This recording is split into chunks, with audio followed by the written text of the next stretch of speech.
નમો અરહંતાણં નમો સિદ્ધાણં નમો આયર્યાણં નમો વેચ્છાયાણં નમો લોએ સર્વસાભૂનમ એસો પંચનમોકારો સર્વપાવપણાસનો મંગલાનંચ સવ્વેસિમ પરમં હવૈ મંગલમ પરમં હવૈ મંગલમ.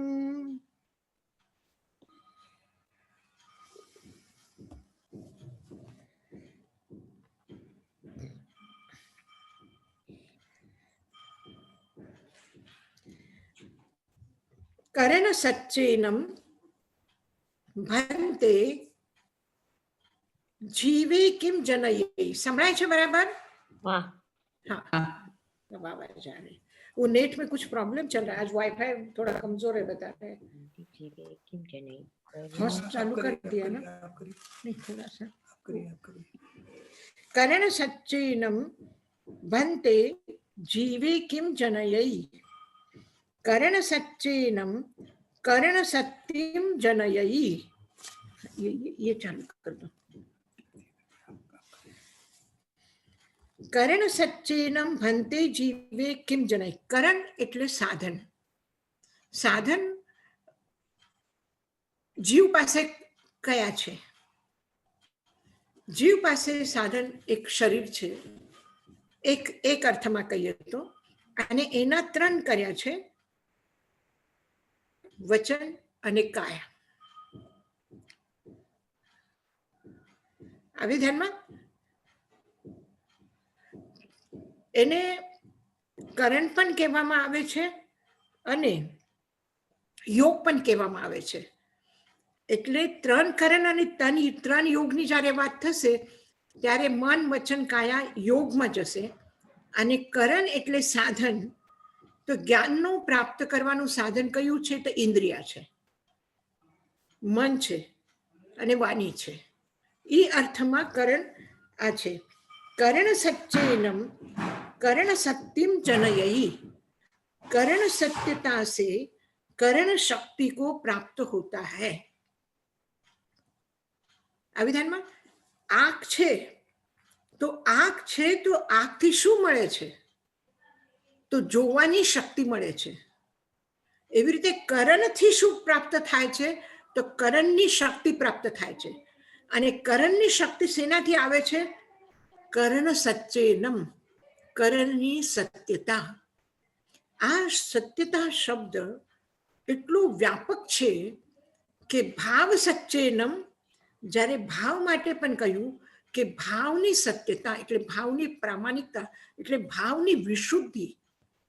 જેવું છે એવું જ,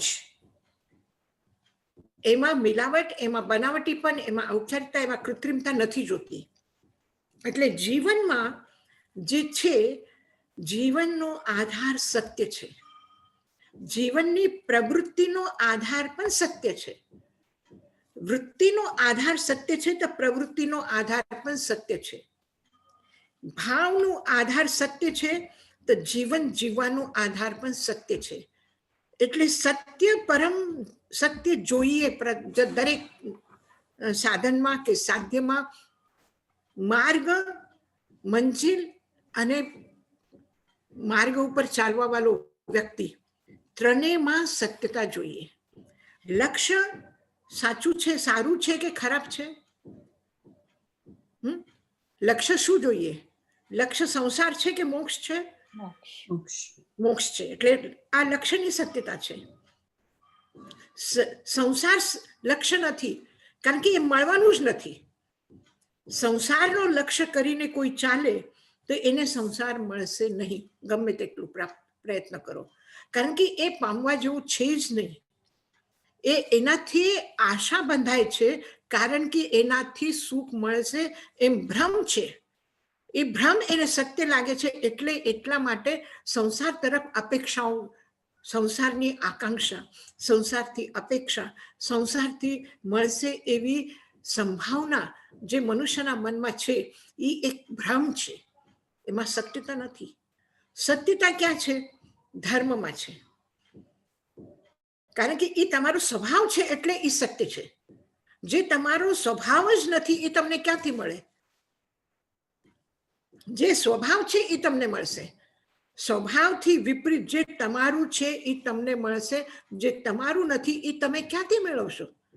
તમે ખોટી આશા કરો છો કે બીજાનું છે એ મને મળે.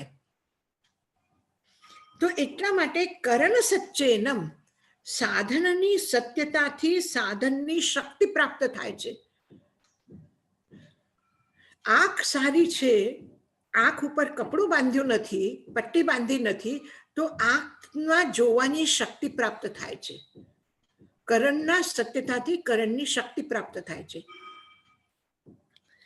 કરણ સચ્ચેનમ કરણ સત્યમ જનયઈ, કરણ સચ્ચે વર્તમાને જીવે જહા વાઈ તહા કારી આવિર્ભવઈ. કરણ સત્યતામાં વર્તતો થકી જીવ, એટલે વર્તન કરતા જીવ, વર્તમાન જીવ, જહાવાઈ યથાવાદી એટલે જેવું બોલે છે, તહાકારી એ પ્રમાણે કરે છે. જેવું બોલે છે એવું જ એ કરે છે. એવું જીવન એનું થઈ જાય છે. એટલે બોલવામાં કઈ ઓર અને કરવામાં, બોલવામાં તો લંબી જબાન છે અને કરવું હોય ત્યારે હાથ પગ એકદમ સિકુડાઈ જાય છે, હાથ પગ એકદમ અશક્ત થઈ જાય છે, શક્તિવિહીન થઈ જાય છે. કરવામાં આગળ નહીં આવે, બોલવામાં બધું આગળ. અમે કર્યું, આ કરવું જોઈએ, આ કરવું જોઈએ, આ કરવું જોઈએ, આ સારું છે, આ સારું છે. અને ભાઈ સારું છે તો કરો ને જરા. ત્યારે શું થાય? ત્યારે પાછળ ભાગી જાય. દાન આપવું જોઈએ, એકદમ બરાબર છે, અનુમત ના કરો, ભક્તિ કરો, આ કરો, એ કરો, બધું કરો. પણ જયારે કરવાનો વારો આવે ત્યારે હાથ આપતા આપતા પાછળ વયા જાય. તો એમાં યથાવાદી તથાકારી, જેવું બોલે છે એવું એનું આચરણ છે, એવું કરે છે. જે બોલશે એ કરીને રહેશે, એવું જીવન થાય છે.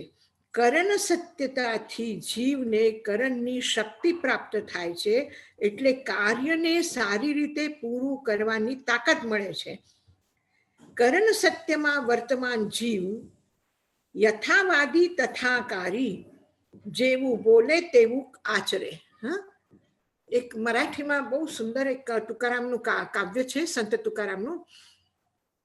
જૈસા બોલે તૈસા ચાલે, ત્યાચી વંદાવી પાઉલે.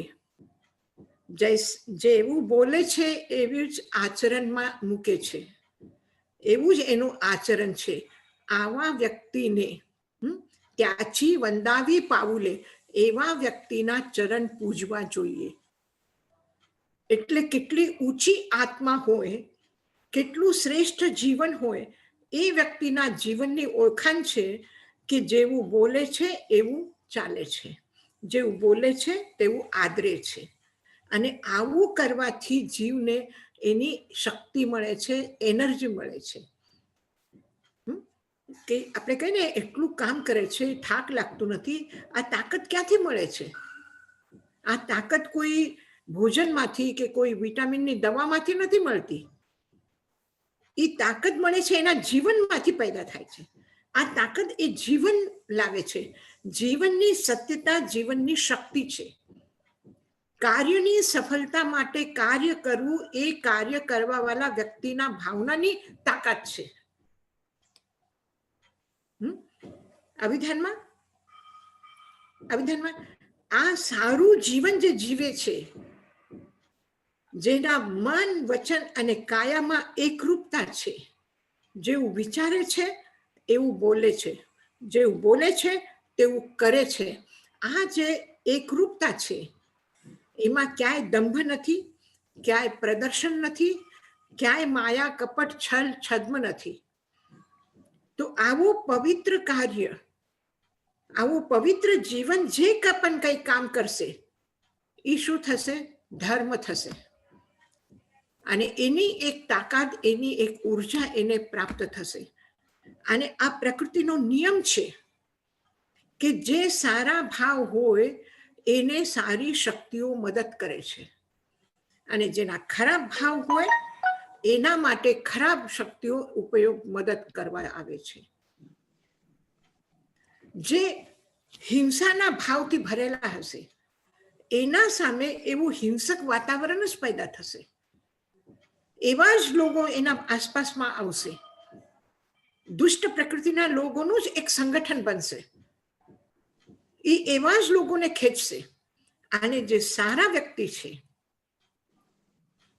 જે પવિત્ર જીવન જીવે છે, જે એકરૂપ જીવન જીવે છે, જેના પાસે કપટ, માયા, છલ, છદ્મ, પ્રપંચ નથી, એવા વ્યક્તિ પાસે સારા ભાગ્યશાળી લોકો જ આવશે અને એને એ મદદરૂપ કરશે. એટલે દિવ્ય ભાવમાં આપણે રહીએ તો દેવતા આપણને મદદ કરે, અને દિવ્ય ભાવમાં ન રહીએ તો, અને આપણે જે કહીએ છીએ કે તમને ડર લાગે છે, તમને એવું લાગે છે મારા મનમાં અશાંતિ છે, તમને લાગે છે કે મારા આ જીવનમાં કષ્ટ છે, તો તમે ગુરુ પાસે જાઓ, ભગવાન પાસે જાઓ. શું તમને કહેશે? કાંઈ નહીં, ભગવત ભક્તિ કરો. આ મંત્ર તંત્રમાં એમાં તાકાત નથી. તાકાત કોનામાં છે? તમારા ભાવ બદલાઈ જાય છે. જે ભયનું સ્થાન હતું એ ભયની જગ્યા ઉપર એક તમારો વિશ્વાસ આવી ગયો કે આ નવકાર મંત્ર હું બોલું તો એનાથી સારું થશે. એટલે તમારા ભાવ બદલાઈ ગયા, અને તમારા ભાવ બદલાઈ ગયા તો એ સારા ભાવો કોને ખીચીને લઈ આવશે? સારા ભાવો સારી શક્તિઓને ખેંચે છે, આકર્ષિત કરે છે. અને ખરાબ ભાવ આવે તો હું મરી જઈશ, હું મરી જઈશ, મરી જઈશ, તો મૃત્યુ આવે એના પહેલા જ મરી ગયા. તો એનો ઉત્સાહ ખતમ થઈ ગયો, એની કાર્યશક્તિ ખતમ થઈ ગઈ, એની વિચારવાની શક્તિ ખતમ થઈ ગઈ. એટલે મૃત્યુ આવે એના પહેલા જ મૃત્યુ આવી ગઈ. તો આવા જાતના જે દૈવી શક્તિઓ જે છે, અથવા આ દુષ્ટ શક્તિઓ છે, આ બ્રહ્માંડમાં દરેક વ્યક્તિના ભાવના વાઇબ્રેશન છે. તમને કયા વાઇબ્રેશન પ્રભાવિત કરી? તમે કોને પ્રભાવિત કરો? દિવ્યતા દિવ્યતાને પ્રભાવિત કરે.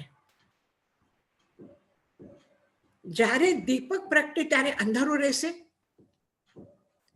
અંધારો રહેશે. જો સારા ભાવનો દીપક પ્રગટ્યો છે તો પ્રકાશ આવશે, પ્રકાશ મળશે, અને અંધકાર ભાગી જશે. તો દુષ્ટ શક્તિઓ બધી ભાગી જાય, અશુભ વિચારો ભાગી જાય. ભાગી જાય એટલે એને સ્થાન નથી મળતું, પ્રવેશ નથી મળતું, ત્યાં એ નહીં આવે. એટલે હંમેશા ગમે તેવી પરિસ્થિતિ હોય, ગમે તેવા પ્રસંગ હોય, એના સામે હાર માનવાની જરૂરત નથી. જ્યાં સુધી આપણો મન ન હારે ત્યાં સુધી બહારના કોઈ પણ વ્યક્તિ કોઈને હરાવી ન શકે, કોઈને પરાજિત ન કરી શકે, કોઈને ભયભીત ન કરી શકે, કોઈને દુઃખી નહીં કરી શકે.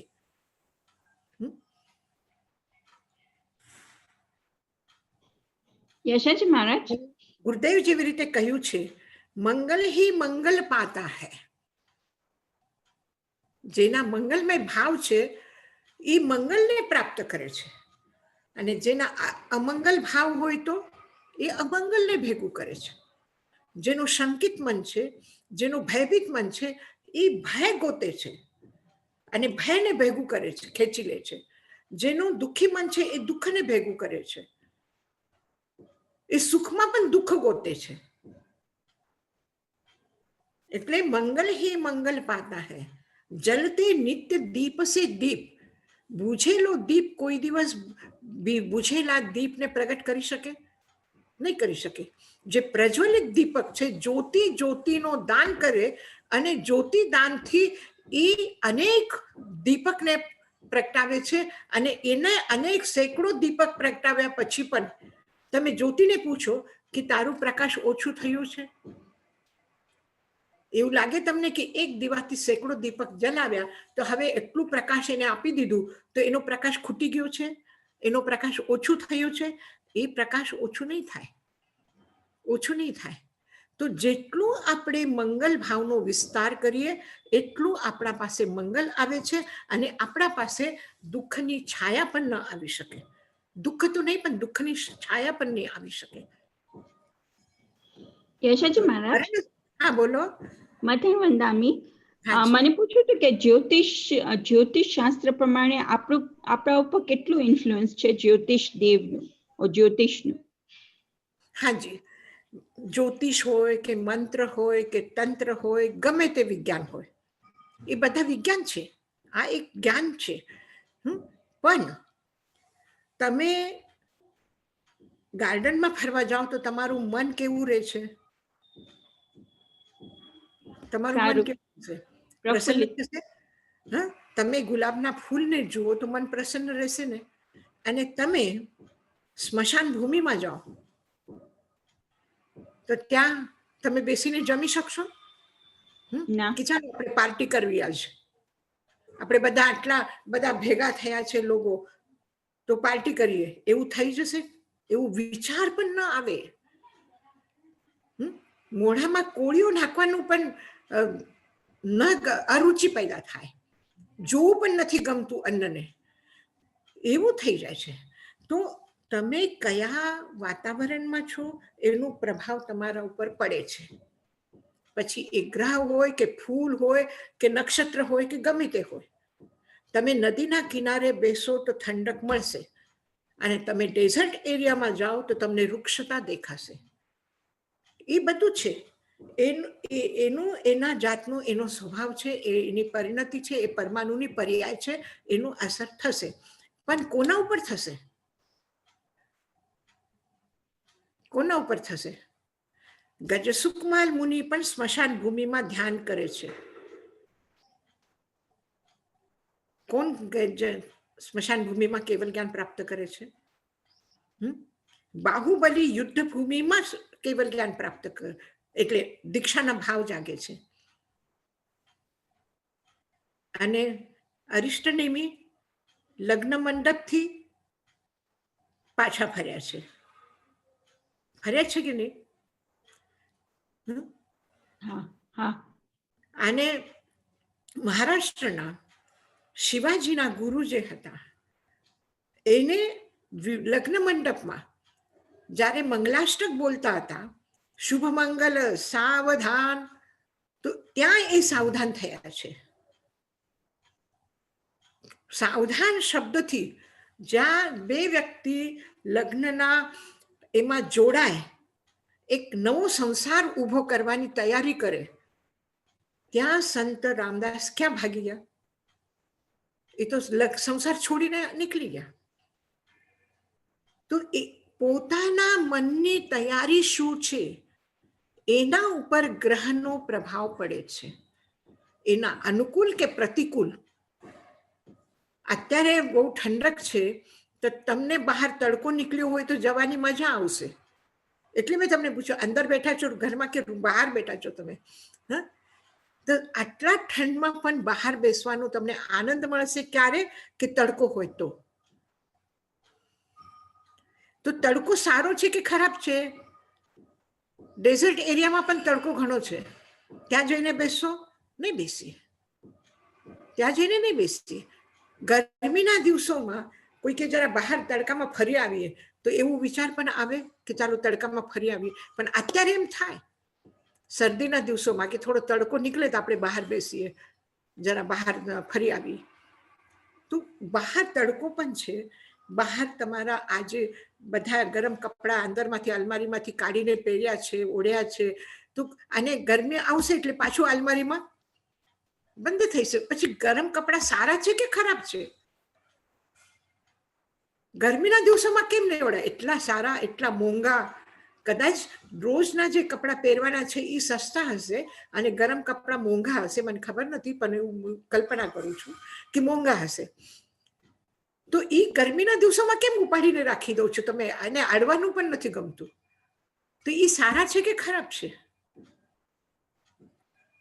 બદામનો હલવો બહુ સારું છે, બહુ તાકાતવાળો છે, છોકરાઓને ખવડાવો રાજી થઈ જશે. અને શરદીના દિવસોમાં તો બદામ ખાવી જ જોઈએ. પણ જેની તબિયત બરાબર નથી, જે પચાવી શકતા નથી, પાચન શક્તિ બરાબર નથી, એ વ્યક્તિને તો કે નહીં બદામનો હલવો, આજે શરદીના દિવસો છે, ઠંડક લાગે છે, જરા ગરમ ગરમ બદામનો હલવો ખાઈ લો તો ચાલશે. પછી સારું છે કે ખરાબ છે? જે ઉંમર લાયક છે એના માટે ખીચડી સારી છે.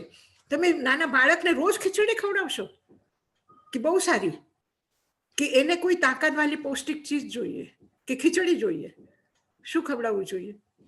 તો આ તમારા વિવેક ઉપર છે, તમારી સમજ ઉપર છે કે કોને શું ખવડાવવું છે, કોના માટે શું બનાવવું છે, ક્યારે કયા કપડાં પહેરવાના છે, ક્યારે કયા દાગીના પહેરવાના છે. કોઈની શ્રદ્ધાંજલિ સભામાં જાઓ તો ત્યાં શું ભારે કપડાં, ભારે જેવર પહેરીને જશો? અને કોઈના લગ્નમાં જશો તો સાદા કપડાં પહેરીને જશો? નહીં. જેવું જે પ્રસંગ છે એના પ્રમાણે આપણે આચરણ કરીએ, એના પ્રમાણે આપણે લાઈક કરીએ, શું પહેરવું જોઈએ, શું ઓઢવું જોઈએ. આ આપણું વિવેક છે, આપણું વિવેક છે. કોઈના ઘરે સારા પ્રસંગમાં જઈએ તો હાસ્તે મોડે જઈએ છીએ, અને કોઈ વ્યક્તિના વિયોગમાં આપણે જઈએ તો ત્યારે શું આપણા મન ઉપર મોઢા ઉપર હાસ્ય આવશે? નહીં આવે. તો આ આપણું ભાવનાનું એક એ છે. તો એના ઉપર છે, ગ્રહ નક્ષત્ર એને પ્રભાવિત કરે છે, જેની તાકાત હોય એને ગ્રહણ કરવાની. એના માટે એ સારા છે. એના માટે શનિ પણ સારો છે. શનિ પણ એને ફળ આપશે, સારા ફળ આપશે. અને જે દુખિયારો હશે, દુઃખી હશે, જે એ કરશે, જે મનના ઉદાસ હશે, તો એના માટે ગુરુ ગ્રહ પણ કાંઈ નહીં કરી શકે. એના માટે મંગલ બી પ્રતિકૂળ છે, શનિ બી પ્રતિકૂળ છે, રાહુ કેતુ પણ પ્રતિકૂળ છે. પણ લગ્ન ગ્રહ કયું છે, જન્મ ગ્રહ કુંડલીમાં લગ્ન ગ્રહ કયું છે, એના અનુસાર શનિ ક્યાં છે, રાહુ ક્યાં છે, કેતુ ક્યાં છે, બૃહસ્પતિ ક્યાં છે, કોણ કોને બલ આપે છે, કોણ મિત્ર ગ્રહ છે, કોણ શત્રુ ગ્રહ છે, એ દરેકના અલગ અલગ છે. એક મિત્ર ગ્રહ બીજા ગ્રહ માટે શત્રુ ગ્રહ છે. તો જેના ગ્રહ લગ્નમાં મિત્ર ગ્રહ છે એના માટે એના જે મિત્ર છે એ એને મદદ કરે, અને એને જે શત્રુ ભાવમાં ગયા તો એ એને વિપરીત પરિણામ આપે. એટલે આપણું સ્વભાવ, આપણી ભાવના, આપણી વૃત્તિ, આપણો ઉત્સાહ, આપણી મનની શક્તિ કેટલી મજબૂત છે એના ઉપર છે. એટલે કર્ણ સચ્ચેનમ, કર્ણની સત્યતાથી કર્ણને શક્તિ મળશે, મનની મજબૂતી આવશે. અને મનની મજબૂતી આવે તો દુઃખ નથી રહેતો, કષ્ટ નથી થતા, પરીસા નથી રહેતા. શું કામ? આપણે એક તડકો આવે, થોડી ઠંડી હવા આવે તો આપણને તકલીફ થાય છે. અને શું બાહુબલી 12 મહિના સુધી, 12 મહિનામાં બધા ઋતુ આવ્યા છે કે નહીં? વરસાદ પણ આવી, તડકો પણ આવ્યો, ઠંડ પણ આવી, અને ભગવાન મહાવીર 12 વર્ષ શું ત્યાં હીટર લગાવીને બેઠા હતા સાધનામાં? નહીં ને. ત્યાં એર કન્ડિશન, એસી કરીને બેઠા હતા ગરમીના દિવસોમાં સાધનામાં. બિહાર જેવી ગરમી, અને એમાં કોઈ એસી લગાવ્યું હતું? નહીં. આ કેમ? એને કારણ કે મનની મજબૂતી હતી, અને મનની મજબૂતી શરીરને મજબૂત કરે છે, અને જે બોલે છે એ થાય છે, જે વિચારે છે એ સામેથી આવે છે. એટલું જ નહીં, આપણે ઘણી વખત જોઈએ કે ઘણા બધા મહાપુરુષો, હવે તાઈમાને તમે જુઓ, તાઈમાના મનમાં ભાવ આવ્યા કે આ કારુણાનું આટલું એક તકલીફ છે, બધા લોકો કામ છોડીને આવી ગયા છે, ઘરમાં કોઈ કમાવા વાળું નથી, કોઈ ખાવા વાળું નથી, બહાર કંઈ કામ કરી શકે એવું નથી. આવા પરિસ્થિતિમાં બાળકો શું ખાશે? ગરીબ લોકો ક્યાંથી શું મેળવશે? અને એના મનમાં ભાવ આવ્યા, અને એને જ્યારે પ્રેસિડેન્ટ સાથે વાત કરતા ત્યારે એને કહ્યું કે મને આ સારું નથી લાગતું, મને એવું લાગે છે કે એના માટે કંઈ કરવું જોઈએ. તરત જ કીધું કે હું 1000 બેગ મોકલું છું. તરત જ એવા વ્યક્તિ, જે વ્યક્તિ એમ માનતા હતા, એની એમ વિશ્વાસ હતું કે કોઈનો કોઈ કંઈ કરી ન શકે, એના ભાવે એ, આપણા ભાવે આપણે, એવા વ્યક્તિના ભાવ જાગ્યા અને એવી વ્યક્તિ આટલું મોટું સહયોગ આપ્યું. જે ભાવ આવ્યા એ પ્રમાણે સાધનો બધા ભેગા થઈ ગયા. એવી બધી શક્તિ એના પાસે આવી ગઈ. નહીં તો આ પરિસ્થિતિમાં ક્યાંથી કોણ સહયોગ આપે એવી સ્થિતિ હતી. પણ આવા પરિસ્થિતિમાં એટલે ભાવ સચ્ચે, ભાવની સત્યતા એટલી બધી હતી કે એના કારણથી બીજાના મનની સત્યતાને એ સ્પર્શી ગઈ. એના ભાવ ઊંચા જાગ્યા. એને પાછું એને ક્રિયાન્વિત કર્યું. એને બધા સાધનો ગોઠવ્યા અને પછી અહીંયા મોકલાવ્યા. તો આ બધું કેમ બની આવે છે? આ કેમ બની આવે છે? એને કોઈના સાથે વાત નથી કરી, કોઈને પ્રેરણા નથી આપી, કોઈને કાંઈ નથી કીધું બીજા લોકોને. અને કેમ બધું ભેગું થઈ ગયું? કેમ બધું આ બધું આટલા લોકોને આજે લોકોને એ પ્રશ્ન હતો કે રોજના દિવસોમાં શું ખાશું, શું છોકરાઓને ખવડાવશું? અને એને એમ લાગ્યું કે આજે અમારા ઘરમાં દિવાળી આવી અને અમે બધું છોકરાઓને ખવડાવી શક્યા. તો એના મનની પ્રસન્નતા, એના મનની જે પ્રસન્નતા છે એ પણ તમારા માટે શક્તિ છે. એ શક્તિરૂપ છે તમારા માટે. આજે આટલા ઓપરેશન થયા, આટલા વૃદ્ધ વ્યક્તિને આંખ મળી અને એની જે પ્રસન્નતા છે, એની જે એ છે, આ પ્રસન્નતા પણ આપણે કહીએ ને દુઆથી થઈ જાય છે. ભગવાનના તો આશીર્વાદ છે, ગુરુની કૃપા છે. પણ આ જેટલા લોકોના સાથે આપણી અનુકંપા, આપણા ભાવનો સ્પર્શ થાય છે અને એના મનમાં જે સદભાવના જાગે છે, એ કોના પાસે આવે છે? આપણે આકાશના ગ્રહ નક્ષત્રને મૂકી દઈએ એક બાજુમાં, પણ આ ગ્રહ નક્ષત્ર કેવા છે આપણા આસપાસમાં? એક નાનો છોકરો પણ તમે આમ હાથ કરો તો શું સમજે છે? અને તમે આમ હાથ કરો, એને ખબર પડે કે નહીં? હાથ તો તમારા હાથ જ છે. તમારા હાથમાં શું પરિવર્તન આવ્યું? આ શરીરના પરમાણુ બદલાયા કે નામકર્મનો ઉદયમાં કઈ બીજું કઈ હેરફાર થયું? નામકર્મના ઉદયથી ઔદારિક શરીર જે તમને મળ્યું એ હાથ તો હાથ જ છે. પણ આ હાથમાં આમ કરવાથી શું થયું અને આમ કરવાથી શું થયું? ગુરુના આશીર્વાદમાં પણ હાથ ઉભો થાય અને આમ પણ થાય. ફેર છે કે નહીં? બસ ઈ જ છે, બીજું કાંઈ નથી. આપણા પાસે પણ જે આવે છે ઈ જ છે ને આપણાથી જે પણ જાય છે ઈ પણ છે. એટલે ઋગ્વેદ યજુર્વેદમાં એક પ્રાર્થના કરી છે કે આનો ભદ્રાની કૃતવ યાંતુ વિશ્વતઃ. હે પ્રભુ, પ્રાર્થના કરે છે મારાથી, મારા પાસે આનો ભદ્રાની, ભદ્ર આવે, વિશ્વતઃ, આખા વિશ્વતઃ, આખા વિશ્વમાં જે કંઈ સારું છે એ મારા પાસે આવે. અને ભગવાન મહાવીર શું કહે છે કે મારા પાસે જે સારું છે એ હું આખા વિશ્વને આપું. તો જ્યારે તમે આખા વિશ્વને આપવાની વાત કરશો, જ્યારે તમે એક ગુફામાં જઈને આવાજ લગાવો કે તમારું કલ્યાણ થાય, ત્યારે સામેથી શું આવશે? ઇકો શું આવશે? તમારું કલ્યાણ થાય.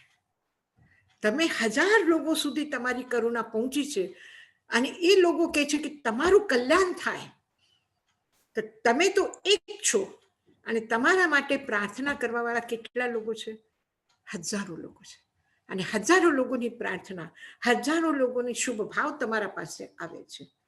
તો આ તો આખું જગત એકબીજાના લેનદેનથી ચાલે છે, એકબીજાના આપસના આકર્ષણ અને પ્રત્યાકર્ષણથી ચાલે છે, એકબીજાને પ્રભાવિત કરીને ચાલે છે.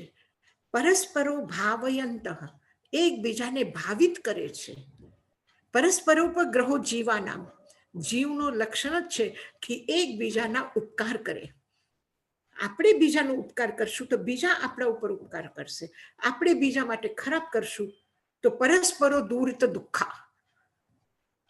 પરસ્પરોપગ્રહો જીવાનામ, તો તત્વાર્થ સૂત્રનું બીજું સૂત્ર છે પરસ્પરો દૂરિત દુઃખા. એકબીજાને પીડા આપવી એ જ મોટું દુઃખ છે. દુઃખ શું છે? આપણે કહે છે હું દુઃખી, હું દુઃખી, હું દુઃખી. હું દુઃખી આ ખોટી ભાષા છે. એકબીજાને આપણે દુઃખ આપીએ છીએ એમાંથી દુઃખ પેદા થાય છે. તો નરકનું વર્ણન કરીને કાર્તિક કહ્યું છે કે નરકમાં શું છે, તો કે પરસ્પરો દૂર તો દિખા. નરકમાં જીવ એકબીજાને તકલીફ આપે છે, દુઃખ આપે છે. અને સારા જીવનમાં કોણ છે? એકબીજાને સુખ આપે છે. સારું પરિવાર કયું કહેવાય છે? સારું પરિવાર કયું કહેવાય છે? કે જ્યાં એકબીજાની કાળજી લે છે, એકબીજાનું ધ્યાન રાખે છે, એકબીજાને મદદ કરે છે, એકબીજાની સેવા કરે છે, એ પરિવાર. અને ખરાબ પરિવાર કયું? કે રોજ ઉઠી ઝઘડા થાય. એ સારું કહેવાય? એ સારું કહેવાય નહીં. આપણે નથી વ્યાખ્યા કરવી, આપણે એ બાજુમાં જવું નથી, એ ખોટું વિચાર આપણે કરવા નથી. આપણે તો એ જ વિચારવાનું છે કે જેટલું આપણે એકબીજા માટે એકબીજા હળી મળીને રહેશો. આપણા આ 5 આંગુલ છે હાથની, 5 છે, 5ની એક સાઈઝ છે, એક સાઈઝ છે, એક સાઈઝ નથી, એક આકાર નથી, એક પ્રકાર નથી, એક જેવા નથી, નાના મોટા બધા જ છે. પણ જ્યારે જમવું હોય ત્યારે જમતી વખતે આપણે કોળીઓ લઈએ તો આમ એક સાથે કરીને આમ લઈએ. અને કોઈ આમ જમતું હોય તો ખરાબ સમજાય. ખરાબ કહેવાય ને. કોઈ આમ જમે, કોઈ આમ જમે, કોઈ આમ કરીને ખાય તો કેવું લાગે? કે જાણે કઈ ગંદી વસ્તુ કોઈ ઉપાડીને ફેંકી દેતા હોય એવું લાગે ને. આમ કોઈ ચીજ ઉપાડે તો કેવું લાગે? જાણે એવું લાગે છે કોઈ કઈ ગંદી વસ્તુ ઉપાડી છે ને મૂકી દેતા હશે ક્યાંય. અને આમ કરીને કરતા હશે તો કોઈને લાડુ ખવડાવવો હશે, કોઈને પ્રસાદ આપવું હોય તો આપણે એમ આપશું? કોઈને પ્રસાદી આપવી હોય, કોઈને કંઈક ભેટ આપવી હોય, ગિફ્ટ આપવી હોય તો આપણે એમ 2 આંગળાથી આમ ઉપડીને આપણે નહીં, આપણે હાથ જોડે. ભગવાન પાસે પણ હાથ જોડીને કોઈને ગિફ્ટ આપ્યું હોય તો એમ કરતા. તો આપણા આ શું છે? આ કરણ સત્યતા છે કે આપણા જેવા ભાવ છે એવો જ આપણી શરીરની આ મુદ્રાઓ બને છે. આ આશીર્વાદ મુદ્રા તો આમ છે, આમ નથી. તો યશાજી મહારાજ, હાજી, મથ્થેણ વંદામી. હાજી, આપણે આગળના સૂત્રમાં એમ ભાવ વિશુદ્ધિની વાત કરી હતી ને, આમાં કરણ વિશુદ્ધિની વાત કરે છે. હા, તો આપણા ભાવમાં શુદ્ધ, આપણા ભાવ સાચા થઈ જાય, સત્ય થઈ જાય તો કરણ એ સત્ય થઈ જ જાય ને. હા, આપણા ભાવ સત્ય થાય તો કરણ સત્ય થાય. હા, તો મને ઈ સમજ ના પડી કે કેમ 2, ઇનફેક્ટ 3 છે, યોગ એ આવે છે પછી, તો આ હા? કેમ જુદી જુદી રીતે પાછું ને પાછું બોલે છે? કયું પાછું બોલ્યું? જો આપણે આગળનું સૂત્ર હતું તે ભાવ શુદ્ધિની વાત કરે છે, પછી આ કરણ સુધીની વાત કરે છે, ને પછી પાછું યોગ સુધીની વાત આવશે. તો એમ કેમ રિપીટ ના થયું કે આ મને કંઈક સમજમાં ભૂલ થઈ ગઈ છે મારી? રિપીટ એટલા માટે થાય છે કે તમે એક વ્યક્તિ છે, એક વ્યક્તિ હાથમાં પર્સ લઈને ક્યાં જાય છે. તમે પૂછો ક્યાં જાઓ છો? તો કે બજાર જાઉં છું. બરાબર? મોલમાં જાઉં છું. એ ગાડીમાં બેસી ગયો, એ બજારમાં ક્યાં ગયો? ઓકે. પછી ગાડીમાં બેઠા પછી કોઈ પૂછે ને તમે ક્યાં જાઓ છો? તો કે હું બજાર જાઉં છું, સામાન લાવવા જાઉં છું. પછી ગાડીમાંથી ઉતરે ત્યારે એમ લોકો પૂછે છે તમે ક્યાં જાઓ છો? તો કે આ મોલમાં જાઉં છું, સામાન લેવા જાઉં છું ગાડીમાં. તમારું એક જ ઉત્તર છે, પણ દરેક જગ્યા જુદું જુદું જુદું જુદું જુદું છે. ક્રિયાઓ અલગ છે પણ ઉત્તર, કારણ કે શરૂઆતથી લઈને તમારા ભાવ જાગ્યા પછી તમારા ભાવ શું કામ કરે છે? તમારું ભાવ મન ઉપર જાય છે, ચિંતન કરે છે, વિચાર કરે છે, પછી એ વાણીમાંથી આવે છે, બોલે છે. શું ભાવ છે તમારા?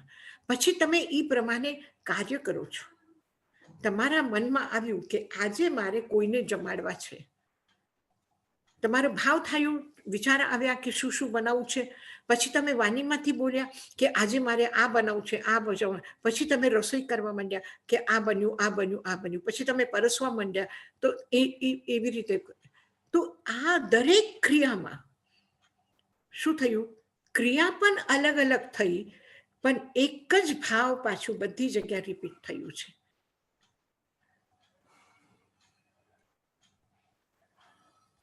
તો ભાવ સચ્ચે, ભાવ જો સત્ય ન હોય તો કરણ સત્ય હોઈ ન શકે, અને કરણ સત્ય ન હોય તો એના પરિણામ પણ એક જેવા ન આવે. કરણના પરિણામ, તમે ક્રિયા કરી એનું ફળ જો સારું કર્યું સારું ન આવે તો પછી વિચારજો ક્યાંય ને ક્યાંય ગડબડ છે, ક્યાંય ને ક્યાંય સત્યતા ઘટી છે. જેવી રીતે મેં તમને ગઈ વખતે કીધું હતું કે સિદ્ધસેન દિવાકર કહે છે, તસ્માત ક્રિયા પ્રતિફલંતી ન ભાવ શૂન્ય. હે પ્રભુ, મેં તમારે તમારી આ કર્ણિતોપી મહિતોપી નિરીક્ષિતોપી, મેં તમારા વિષયમાં ઘણું બધું સાંભળ્યું છે કે ભગવાનનું સ્વરૂપ આવું હોય છે, ભગવાન વિતરાગ હોય છે, ભગવાન પરમ જ્ઞાની હોય છે, એ બધું મેં સાંભળ્યું છે. આકર્ણિતોપી મેં સાંભળ્યું છે, મહિતોપી, અને મેં પોતે પણ એવા તમારા ગુણગાન કર્યા છે. મેં મહિમા ગાઈ છે તમારી, તમારા ગુણોનું કીર્તન કર્યું છે. મેં તમારી ભવ્યતા તમારા મૂર્તિમાં નિહાળી છે, તમારા દર્શન કર્યા છે. પછી હું દુઃખી કેમ છું? કેમ મને ફળ નથી મળ્યું? કેમ ફળ નથી મળ્યું? થેન્ક યુ યશાજી મહારાજ, સમજી ગઈ હવે. તસ્માત ક્રિયા પ્રતિફલંતી ન ભાવ શૂન્ય. ભાવ શૂન્ય હોય તો એ ક્રિયાનું ફળ નથી મળતું. જો ભાવ સચ્ચે હોય, પછી કરણ સચ્ચે હોય તો એ ક્રિયાનું ફળ મળે છે. તમારા મનમાં આવ્યું કે આજે હું બધા સારું થઈ જાય, એની તબિયત સારી થઈ જાય, એને સારી દવા મળી જાય, સારું આપું, આ કરું, આ કરું, આ કરું કોઈના માટે, અને તમે કંઈ કર્યું નથી, એ બીમાર વ્યક્તિની સેવા કરી નથી, એ બીમાર વ્યક્તિને દવા આપી નથી, પછી તમે કહો કે મારે ભાવ થાય ને તમે કેમ સારા નથી થયા? તો તમે દવા નથી આપી, તમે વાણીથી એના સાથે મીઠું બોલ્યા નહીં, એનું દુઃખ હળવું ન થયું.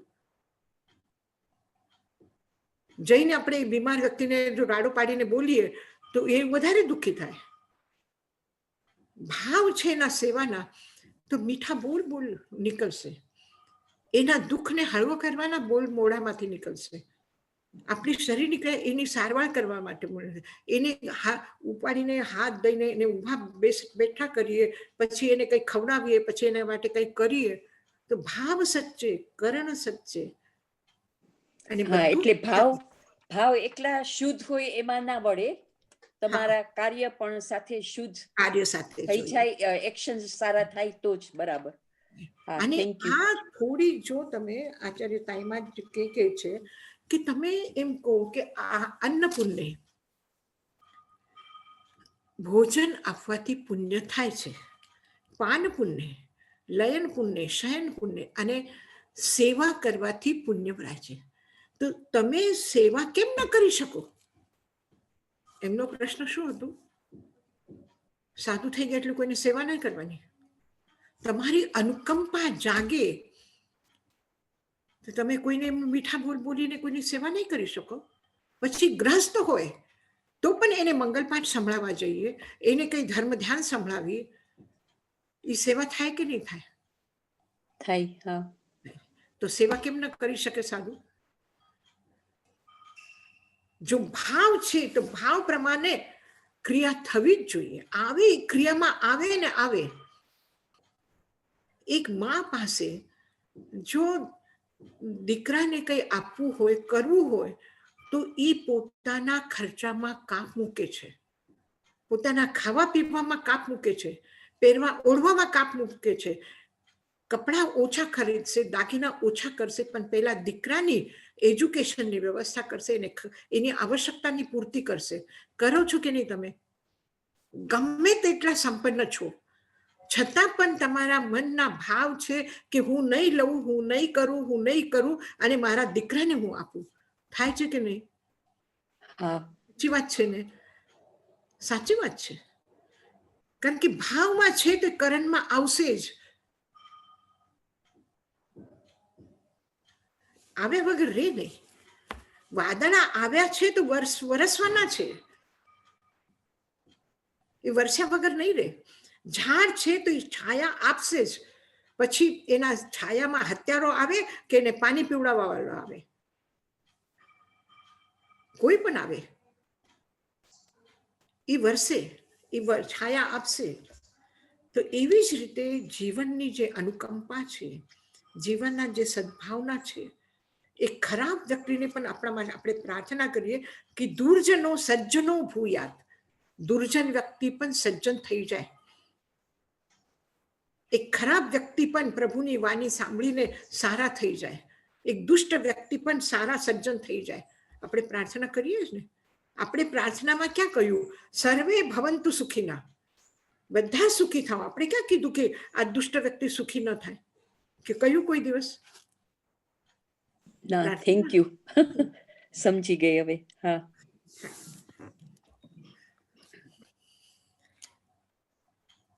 જોગ સચ્ચેનમ, જોગ સત્યતાથી જીવને શું પ્રાપ્ત થાય? યોગની સત્યતાથી જીવને શું પ્રાપ્ત થાય? અહીંયા યોગનો અર્થ મન વચન કાયા છે.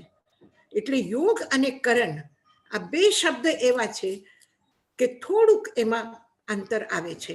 ખાલી કરણ અને યોગ એક જ છે, પણ કરણનું એક અર્થ બીજું પણ થાય છે, કરવું, કરાવવું અને અનુમોદના. જે આપણે સામાયિકના પાઠમાં કહીએ 3 કરણ 3 યોગથી, તો ત્યાં કરણનો અર્થ કરવું, કરાવવું અને અનુમોદના, અને યોગનો અર્થ મન વચન કાયા.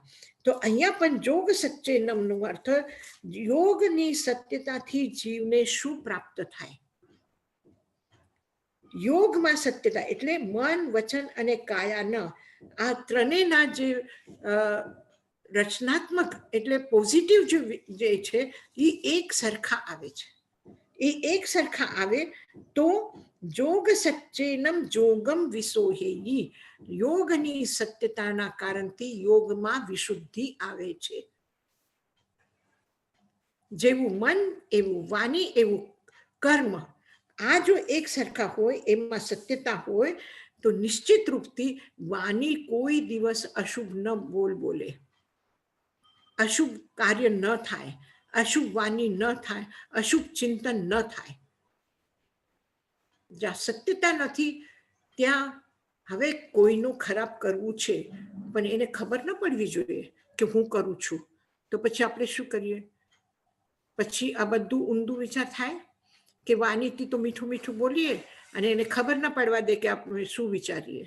પછી કરવું હોય તો ત્યારે શું થાય? કઈ સારામાં ખરાબ મેળવીને આપી દઈએ. કોઈ સારી રસોઈ બનાવી હોય તો જઈને એમાં થોડું નમક નાખી દઈએ તો એની રસોઈ બગડી જાય.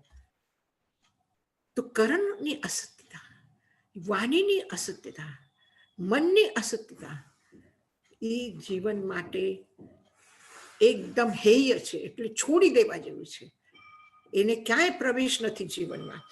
જોગ સચ્ચેનમ ભંતે જીવે કિમ જનયે, યોગની સત્યતાથી જીવને વિશુદ્ધિ પ્રાપ્ત થાય છે. અને કેટલું પોઝિટિવ વિચાર છે, કેટલું પ્રશ્ન પણ કેટલા એ છે કે યોગના સત્યતાથી, યોગના અસત્યતાથી શું થશે એ નથી કીધું. ભાવની સત્યતા, ભાવની અશુદ્ધિથી શું થશે, જીવને દુઃખ મળશે કે શું મળશે એ નથી પૂછ્યું. શું પૂછ્યું? ભાવની સત્યતા, કરણની સત્યતા, યોગની સત્યતા. એને પ્રશ્ન પણ કેવા પોઝિટિવ છે કે એના સચ્ચાઈથી શું પ્રાપ્ત મળશે, એની અસત્યતાથી શું મળશે એમ નથી પૂછ્યું. એનો અશુભમાં જો જીવ જાય, અશુભ વાણી હોય, અશુભ કર્મ હોય તો શું થશે એ નથી પૂછ્યું. શુભ હશે તો શું થશે?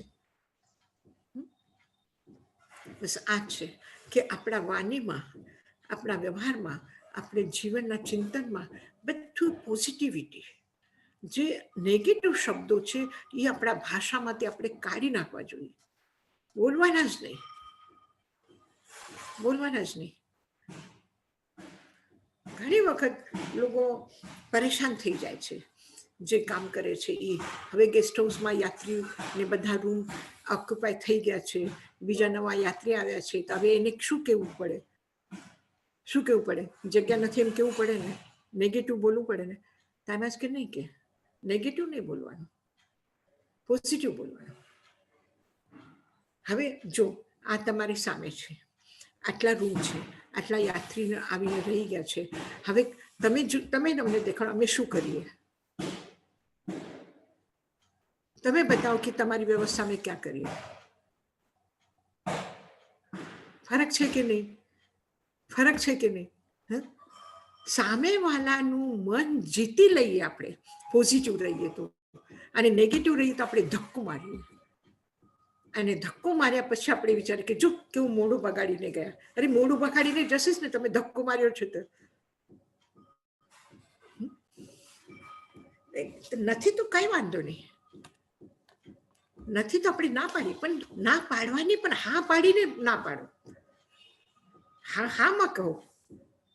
કોઈ જમવા માટે આવ્યા, હવે જમવાનું પતી ગયું છે, ટાઈમ થઈ ગયું છે, કોઈ જમવા માટે આવે તો ના નહીં પાડો કે હવે જમવાનો ટાઈમ નથી, કે પતી ગયું છે, ખતમ થઈ ગયું છે. કોઈ દિવસ નહીં બોલો ખતમ થઈ ગયું છે, એમ બોલો. તમે એક કલા મંદિરમ જોઈ આવો, તમે હોસ્પિટલ જઈને આવો, ત્યાં સુધીમાં જમવાનું તૈયાર થશે, આવીને તરત જ ગરમ ગરમ જમી લેજો. ના નહીં પાડો. હવે 1 કલાક પછી આવો, તમે ફરીને આવો, ત્યાં સુધીમાં તૈયાર થઈ જશે. કોઈ પણ મહેમાન આવ્યા હોય, ચાલો આપણે ચાય પી લઈએ અને પછી 1 કલાક પછી જમીએ. આપણે ક્યાં ના પાડી છે જમવાનું નથી અત્યારે. હવે એને વિચારવાનું છે કે હું 1 કલાક રહી શકું કે નથી રહી શકતો, કે હું નીકળી જાઉં કે મારે બીજું કોઈ કામ છે. તો આ ઘણું ફરક છે, ઘણું ફરક છે. ભાવોમાં પરિવર્તન લાવવાનું આ એક જે પદ્ધતિ છે શાસ્ત્રકારોની, આ ખરેખર કે કોઈ પણ નેગેટિવ પ્રશ્ન નથી, કોઈ પણ અશાંતિ કે દુઃખ કે અને ખરેખર ધર્મશાસ્ત્રમાંથી આપણે જોઈએ છે કે વધારેમાં વધારે ચિંતન થોડું ઘણું ક્યાં આવ્યું કે આ જન્મ દુઃખ છે, મૃત્યુ દુઃખ, એ પણ એ શા માટે છે કે આ અંધકારમાં છો, તમે નીકળો અંધકારમાંથી બહાર. અંધારું છે અહીંયા તો બીજા રૂમમાં અજવાળો છે, ત્યાં લાઈટ છે, અહીંયા નથી, તો ચાલો આપણે ત્યાં બેસીએ. એ કહેવા માટે તમને કહ્યું છે. અને એ થોડું ઉલ્લેખ છે, બાકી તો આખું તમે જુઓ, આખા આ ઉત્તરાધ્યાય સૂત્રમાં એક શબ્દમાં જુઓ તો પોઝિટિવ એનર્જી મળે છે. એમાંથી પોઝિટિવ એનર્જી મળે છે. એમ નહીં કે આ નરક છે ને આટલા દુઃખ આ કરશું તો નરકમાં જશું, આ કરશું તો નરકમાં જશું. અરે બાબા, આ નરકમાં જશું તો જશું કરીને મન જવા જેવું થઈ ગયું છે એકદમ. અને ખરાબ વિચાર કરીએ આપણે, ખરાબ વાતો કરીએ તો એકદમ એને વોમિટ જેવું થઈ જાય છે, નોશિયા આવે છે. તો નહીં, એ નથી કરવું. એક સારા વિચાર, સારા શબ્દો, સારા ભાવ, સારું એક જ લક્ષ્ય છે, કે એક જ લક્ષ્ય છે આપણા જીવનનું, કે આપણે સારામાં સારી રીતે રહીએ.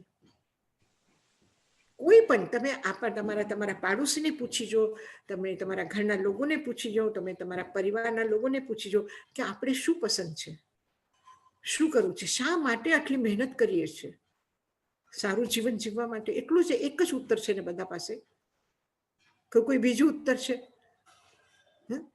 નહીં. એક જ ઈચ્છા છે, એક જ ભાવના છે, એક જ કામના છે. તો એ એક જ મળશે. યોગ સચ્ચેનમ ભંતે જીવે કિમ જનયૈ.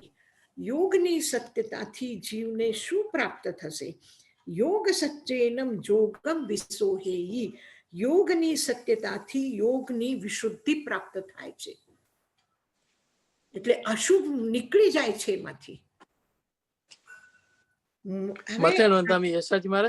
હાજી, આપણે જયારે ગ્રસ્ત લોકો જયારે સમાય કરે ત્યારે એ 6 કોટીની કરીએ, અને જે સાધુ સંતોની સમાય હોય એ 9 કોટીની. તો એમાં જે ફરક છે એ આપણે કેવી રીતના સમજવો? ના, એવું છે કે ભલે સાધુના પચકાન 9 કોટીના છે, પણ પ્રામાણિકતાની સાથે કહું છું ભરતભાઈ, એ 9 કોટીના પચકાન લીધા છે, પણ કોઈ વ્યક્તિ, કોઈ પણ સાચું ગમે તેટલું ક્રિયાચુસ્ત હશે, નિયમની જબરદસ્ત પકડ હશે, તો પણ પૂર્ણ અહિંસક થયેલું છે?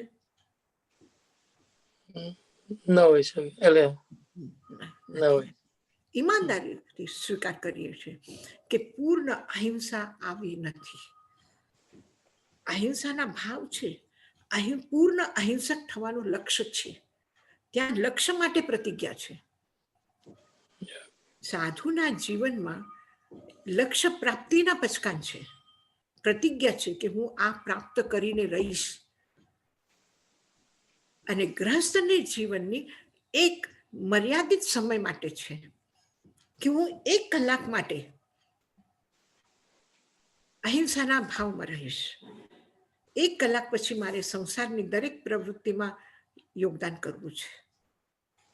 એટલે ત્યાં સમયની મર્યાદા છે, એટલે એને ત્યાં એ પચકાન કરે છે. ત્યાં પણ અનુમોદનાનું પાપ લાગે સામાયિકમાં પણ.